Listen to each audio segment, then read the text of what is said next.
একদম ফ্রি। আপনি আসলেই সুবিধা পাবেন। গ্রাম আদালত সম্পর্কে ব্যাপক জনসচেতনতা বৃদ্ধির মাধ্যমে অতি সহজে বিরোধ ও বিবাদ নিষ্পত্তি করতে ঝিনাইদহের সমন্বিত পরিকল্পনা বিষয়ক কর্মশালা অনুষ্ঠিত হয়েছে।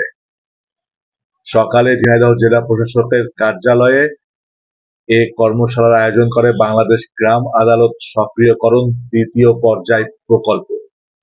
এতে জেলা প্রশাসক মোহাম্মদ আব্দুল আওয়াল, স্থানীয় সরকারের উপপরিচালক রথীন্দ্রনাথ রায়, ঝিনাইদহ গ্রাম আদালত জেলা ব্যবস্থাপক রহিদুল ইসলাম সহ জেলার বিভিন্ন সরকারি কর্মকর্তা, এনজিও প্রতিনিধি ও সংবাদকর্মীরা অংশ নেয়। কর্মশালায় বক্তারা বলেন, গ্রাম আদালতের কার্যক্রমকে তৃণমূল পর্যায়ে আরো গতিশীল করতে ইউনিয়ন পরিষদের সদস্যদের প্রশিক্ষণ, প্রচারমূলক কার্যক্রম জোরদার ও জনগণের মধ্যে আস্থা সৃষ্টির উপর গুরুত্বারোপ করা হয়। তবেই সাধারণ মানুষ এর সুফল ভোগ করবে, সেই সাথে বাঁচবে সময় এবং ব্যাপক ব্যয় কমিয়ে আনা সম্ভব হবে। অন্যদিকে আদালতে মামলার চাপও কমবে।